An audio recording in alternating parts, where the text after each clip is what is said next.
हरित प्रणाम। आज मैं एक बहुत महत्वपूर्ण समस्या के ऊपर बात आपसे करने जा रहा हूं। अभी गंगानगर हनुमानगढ़ जिले में नरमे की फसल में जो गुलाबी सुंडी की समस्या है उसको लेकर के बहुत बड़ी चिंता है। इस चिंता के साथ साथ में बहुत तरह की अफवाहें भी है। जैसे एक ये अफवाह आम है कि हिंदुस्तान में बोलगार्ड 1 बीज का इस्तेमाल हो रहा है, जबकि अमेरिका में बोलगार्ड 6 आ गया, इस कारण वहाँ गुलाबी सुंडी की समस्या नहीं है। जबकि इसकी जो सच्चाई है वो ये है कि अभी तक बोलगार्ड 1, 2 और 3 तीन ही फेज इस सीड के मार्केट में आए हैं। इसके अलावा आगे इसकी कोई किस्म नहीं है और हिंदुस्तान में बोलगार्ड 1, 2 और 3 तीनों है, उनका कल्टीवेशन किया हुआ है। बोलगार्ड सीड क्या है और किस तरह से गुलाबी सुंडी की ये रोकथाम में सक्षम है या सक्षम नहीं है, इसको लेकर के और मैं बात करने जा रहा हूं, ताकि इसके सारे जो पक्ष हैं वो हमारे सामने स्पष्ट हो सकें। तो आपसे निवेदन है कि इस वीडियो को आप अंत तक देखें। सबसे पहले बात करते हैं बीटी। बीटी जो है ये 2 शब्दों से मिलकर बना है, बेसिलस thuringiensis। ये एक बैक्टीरिया का नाम है जो मिट्टी में पाया जाता है और इसको अमेरिका की मॉन्सेंटो कंपनी ने मिट्टी में से निकाल करके और कॉटन के सीड में डाला। इससे ये लाभ हुआ कि जो कॉटन का सीड है उसके अंदर 2 तरह की सुंडी के प्रकोप से बचने की क्षमता विकसित हो गई। वो 2 सुंडी है, एक का तो नाम है हेलिकोवेरपा अर्मीजेरा जिसको अपन अमेरिकन सुंडी बोलते हैं, और दूसरी है प्रोक्टिनोफोरा गोसिपेला जिसको अपन गुलाबी सुंडी कहते हैं। तो ये जब इस प्रोटीन को खाती है बीटी के सीड को, तो इसका जो प्रोटीन है वो उनको बीमार कर देता है और मर जाती है, इस कारण आगे प्रजनन नहीं होता। लेकिन इन दोनों सुंडियों की जो भोजन की आदत है उसमें फ़र्क है। जो अमेरिकन सुंडी है ये पॉलीफेगस है, यानी ये 1 से अधिक फसलों को खाती है। जैसे अरहर इसका होस्ट प्लांट है, इसके अलावा लोबिया है, मक्का है, जवार है, इन सबको ये खाती है।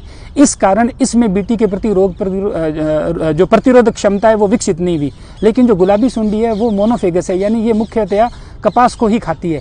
इस कारण इसने अपने अंदर बीटी के प्रति प्रतिरोधक क्षमता विकसित कर ली। ये प्रतिरोधक क्षमता विकसित करने का नुकसान ये हुआ कि इसने बीमार होना बंद हो गया इसका और प्रजनन इसका शुरू हो गया।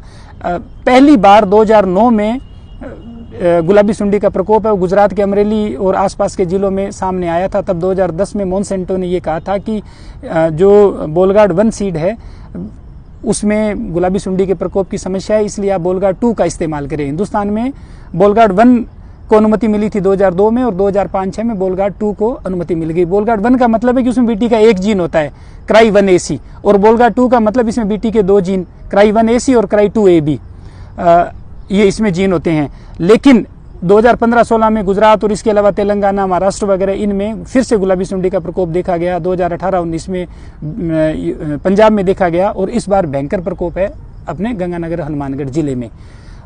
इस प्रकोप में एक और गौर करने वाली बात है वो ये कि 2009 में जब प्रकोप पहली बार गुजरात में गुलाबी सुंडी का हुआ, तब ये गुलाबी सुंडी पड़ी थी जब फसल 115-20 दिन की थी, यानी पहली चुगाई के बाद या पहली चुगाई के दौरान। लेकिन 2016-17 तक आते आते इसने अपना जीवन चक्र बदला और 65-70 दिन की फसल में गुलाबी सुंडी का प्रकोप देखा जाने लगा। अब की बार जो गुलाबी सुंडी है ये 45-50 दिन की फसल में पड़ गई। इस कारण इसको एक बहुत लंबा 3 प्रजनन काल मिल गए। तो इस कारण ये बहुत बड़ी तादाद में फैल गई और अभी टिंडों के अंदर भी ये है, तो रुई भी खा रही है और जो रुई बची हुई है, टिंडे फट रहे हैं, उनकी क्वालिटी भी अच्छी नहीं है। कुल मिलाकर के पूरा इसने खराबा कर दिया है। अब क्या इसकी रोकथाम की जा सकती है, इसके ऊपर थोड़ी सी अपन बात करेंगे।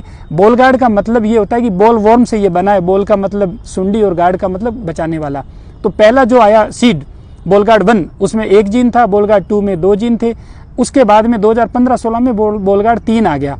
जो बोलगार्ड 3 आया उसके अंदर जो मैंने बताया क्राई 1AC, क्राई 2AB, इसके अलावा विप 3A एक जीन और आ गया। और कंपनी ने ये कहा कि ये राउंड अप रेडी फ्लेक्स है। राउंड अप जो कचरानाशी दवा होती है, उन्होंने ये कहा कि आप इस नरमे के ऊपर कचरानाशी दवा का प्रयोग कर सकते हैं, फसल खराब नहीं होगी।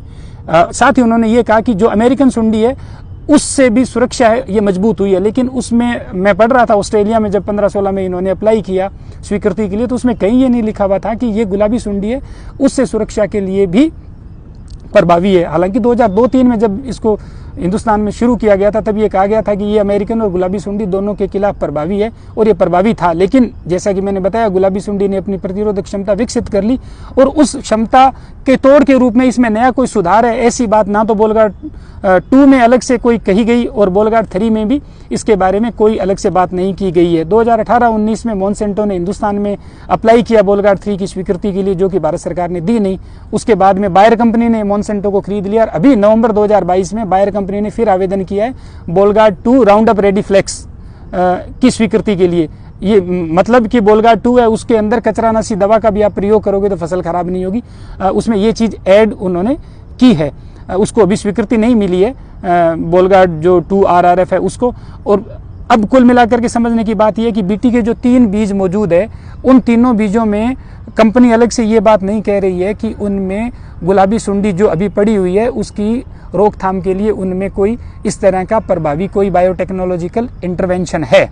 तो समझने की बात यह है कि पहला तो बोलगार्ड 3 के अलावा कोई बोलगार्ड का बीज मार्केट में नहीं है, 4, 5, 6 नहीं है, 3 के बाद में विकसित ही नहीं हुआ, पहली चीज। दूसरी चीज, 2009 में पहली बार जब गुलाबी सुंडी का प्रकोप की बात मोनसेंटो ने कही, तब उसने कहा था बोलगार्ड 1 के बाद में। 15-16 में बोलगार्ड 2 के अंदर प्रकोप आ गया, वो कंटिन्यू अभी चल रहा है। अब बोलगार्ड 3 का जो ऑस्ट्रेलिया में 15-16 में पेटेंट स्वीकृति ली कंपनी ने, उसमें भी उन्होंने ये कहा कि इसमें आप कचरे की स्प्रे कर सकते हैं और अमेरिकन सुंडी के खिलाफ ये और प्रभावी है। ये बात मीडिया रिपोर्ट्स में छपी हुई है, उसमें कहीं भी गुलाबी सुंडी का अलग से जिक्र नहीं है। इन सब में ये समझ में आता है कि गुलाबी सुंडी से वर्तमान में जो बीटी कॉटन का सीड उपलब्ध है वो गुलाबी सुंडी की रोकथाम करने में सक्षम नहीं है। दूसरी बात ये कि ये जो बोलगार्ड सीड है ये सिर्फ सुंडी से रोकथाम करता है, यानी दूसरा रस चूसने वाले दूसरे कीट है उनसे रोकथाम नहीं करता। और ये हम सब ने देखा है कि नरमा जब चुन करके हम घर पे चुग करके लाते हैं तो उसके बाद उसमें छोटे छोटे खूब कीड़े होते हैं काले रंग के, वो इसीलिए कि वो कीड़े उनसे बीटी कॉटन है वो सुरक्षा नहीं करता, उनको सकिंग कीट बोलते हैं, रस चूसने वाला कीड़ा। अगली जो बात है इसके संबंध में वो ये कि क्या ये स्प्रे से इसका रोकथाम संभव है, तो इसका जवाब भी है कि स्प्रे से गुलाबी सुंडी नहीं मर रही है।